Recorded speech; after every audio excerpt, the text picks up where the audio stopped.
we have lost a friend, not just here at WATE, but our entire community. I'm Lori Tucker.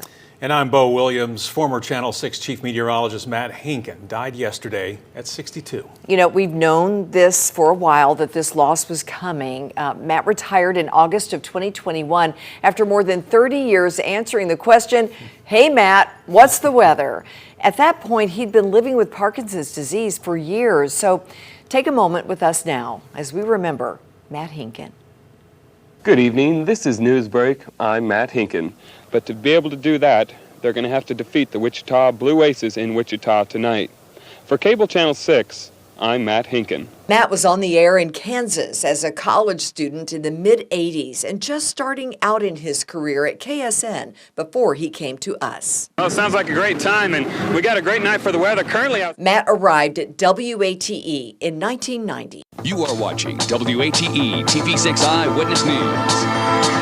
Our weather family reports tonight. Chris Kendrick, Jefferson City, 83 degrees. It's very humid there. He saw us through plenty of storms and then the big one. And blizzard-type conditions, winds blowing over 35 miles an hour at time. So do bundle up if you have to be outdoors. Even if the kids are going out to play, make sure you bundle them up. We started with tornadoes in Florida, right? Yeah, that system moved across, you're right, the peninsula of Florida. I couldn't get out of here. I was here 4 or 5 nights. 4 nights probably. I got home Tuesday, and the only way I got home Tuesday after being there all weekend working was that one of our guys had a 4-wheel drive that he was able to get me back to my house, which was about 15 minutes from the station, which took over an hour to get home. Even decades later, when winter weather hit and people needed to know, you could still find Matt Hinkin sacked out in the studio, ready to track storms and share the forecast.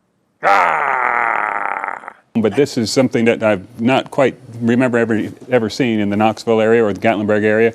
Immediate broadcast requested, evacuation immediate. He spread the word to keep neighbors safe in times of crisis, from severe weather coverage to the 2016 Gatlinburg wildfires. Behind the Pi Beta Phi Elementary School, oh my goodness, look at it. Look at the fire expanding all the way over here now. So this is boy, I really hate to see this. Explaining the weather meant getting outdoors. But after a soaking rains, it's amazing how many small waterfalls form. Check this out. Matt Hinkin coming to you from the cockpit of the Hurricane Hunter. And he flew into the face of a hurricane. Do you not get nervous doing this? No, I don't get nervous. Like I said, I've been doing it for 10 years. I think the people that should be nervous are the people on the ground. Hey Matt, what's the weather? Hey Matt. Hey Matt. Hey Matt. Hey Matt. Informing us about the weather, just one aspect of Matt's job. He was also a teacher. At Knoxville Christian School, and here's our first question. See if we can get it right. Hi, my name is Zane, and my question is, how do rain clouds form? Matt visited countless classrooms, sharing lessons on nature and the science behind the weather. He also taught and entertained a generation of young people on Saturday mornings. Something exciting, something new, with lions and tigers and monkeys too. There's always something new at the Knoxville Zoo. That you'll just love, Matt. Come right here, Gwen. That is a beautiful bird. New at the Zoo took Matt across the globe to Africa in its 9th season. They're predators, and what's predator for? When you encountered Matt in the community, or when we sat with him in the studio, or when we spent hours with Matt on a live shot, he brought hope and positivity. Stay safe. Stay with the WATE 6 on your side storm team. Gotta love it. I love snow. I love snow. I love snow. Hey, man. That joy made it so painful for us to learn what we did about Matt's diagnosis. Just want to let you know, kind of get this weight off my shoulder, that just a few years ago I was diagnosed with what we call early onset Parkinson's disease. We're finishing up the physical, and the doctor said everything looks fine. I said, every once in a while I get this tremor in my right hand. He goes, really? I said, yeah, but it's usually just when I'm stressed or excited about something or something. And he said, well, breaking news. Breaking news, yeah. So he said, well, let me send you over to another doctor. I said, Parkinson's? Yeah, Parkinson's. He says, it's more common than you believe. I put on my Facebook page this morning and said, God's going to show off today. You did put that. I saw that. I said, God's going to show off today. And that when I saw those rainbow sunset, different colors, 360 degrees, I said, That's it. Matt was a man of science, but also a man of tremendous faith. One of the most Jesus-like people that I've ever seen is Matt Hinkin. Matt called the radio station at WRJZ and said, "Hey, do you need a meteorologist?" And I said, "How much you want to charge?" He goes, "Oh, I just want to do it as a ministry. I just want to help you out as a Christian radio station." Bob Bell from Joy Radio knew Matt for decades, on air and off, through the Promise Keepers organization, a Christian men's group. He had a heart for kids. For years, he was the MC for the Emerald Youth Foundation breakfast, taking a lot of time out of his day, and also on the golf board to help raise money to minister to 12 to 15 to 2,000 children in the inner city of Knoxville on a daily basis. He was a part of the praise team because his voice was so good. But he never got up there and like, "I'm Matt Hinkin from Channel 6. No, that's not what he did. He just sang because he loved to praise God and to invite everybody else into worship. And that's what a lot of people don't know. He loved to camp.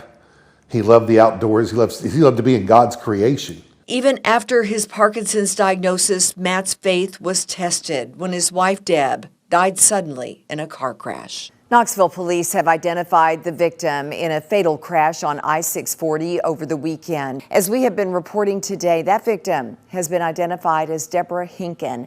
Debbie was the wife of WATE 6 on Your Side meteorologist Matt Hinkin. She was 52. Our thoughts and our prayers go out to Matt, their son Josh, and everyone involved. I asked Matt about it in 2021. You get a lot of experience living life, and you get that experience, and it happens more than once, you get better at it. Well, there's some things I don't want to get better at, you know. You don't want to get that phone call. And I know a lot of people have asked, how have you been able to keep the faith? It's tested, and there are some times where I'd like to put God in his chair and say, "Why'd you do this? Why you get mad at God?" and that sort of thing, you know. I think all of us have gotten mad, whether you're a believer or an unbeliever. It was very difficult, of course, and there were many tears. But the peace that he had that passes all understanding was something that was evident on his face, and it wasn't fake, it was real. And that's the real stuff of life, because those are the things that last forever. Also in 2021, I asked Matt about his happiest memory. When Joshua was born, 21 years ago, blizzard of 93, when we got to go home and go to bed after 4 or 5 days, and stayed at the station a few nights and that sort of thing. Flying in the Hurricane Hunter, Hurricane George, got to fly in that. That was way back in their days. The eclipse, you remember the eclipse? That was great. We kept in touch. Matt kept advocating for others facing the same condition, but Parkinson's kept stealing more and more of our friend. Matt went into hospice care. His family, including his brother Doug, stayed by his side. Then our friend was gone, at least from this earth.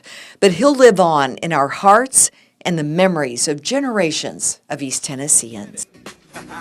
Come on! Turn the butter, turn the butter, turn. That was Matt right there. Yeah. And I am so grateful that the three of us got to visit with him almost up until the end. Yeah, it's hard watching. It is hard. I know. But we got to talk to him, and I told him Kelsey was turning 40 in July, and he went, "What? She was this tall?" Just little tidbits of conversation that we would have. He had trouble communicating there at the end, but we knew what he was trying to say. He knew you were there. Yeah. He knew you were. But looking back at that video, I remember sitting down with you and Matt talking about the anniversary of the blizzard. Yeah. We were just sitting right over here in our studio, and being at in the eclipse, and he was talking about the colors, and you said he became emotional. He became emotional. We all became emotional once we saw him getting emotional. We felt this, whatever it was that that he was. It was filling up inside of him. We felt it as well, and he was just so excited, but also just so emotional. Just started crying, and it was really something. And Kim, we talked about yesterday. Matt passed away yesterday afternoon, and it was a day of weather extremes that he would have probably enjoyed forecasting. From storms to his favorite at the end, snow. Yeah. I mean, Never saw somebody that loved snow so much as he did. Because even though it means so much more work, right? You know, Right. we're here, we're Right. spending the night, but he was just like a kid. I mean, anytime you saw them smashing the snowball, it was, you know, they're trying to get a promo we call taped, and Yeah. you know, he's sitting there being Playing a with the kid. snow. Yeah, it's hard. Matt, concentrate so we can do this. And he just, but that was Matt. I mean, dancing again. That was Matt. Singing, Joy. joy. Yeah. Always Just happy. joy. Always in a Yeah. great mood. And, you know, we did, when we did the story in 2021, when he retired, I felt like I had to ask him about the hardships in Right. his life. And we talked about it privately, but he always had such a strong faith and a good face on it. And he never brought it to work with him. You never knew what he was Right. going through No. if you didn't know him really well. Yeah. Even the last time I had a chance to chat with him, I mean, we were laughing and, you know, just trying to reminisce about some of the good times. So, yeah. We're going to miss him, that is for sure. And our hearts go out to the entire family and to Josh. And by the way, Matt's family will receive visitors at Grace Baptist Church from 10 until 11:45 on March 28th. A funeral service will follow at noon.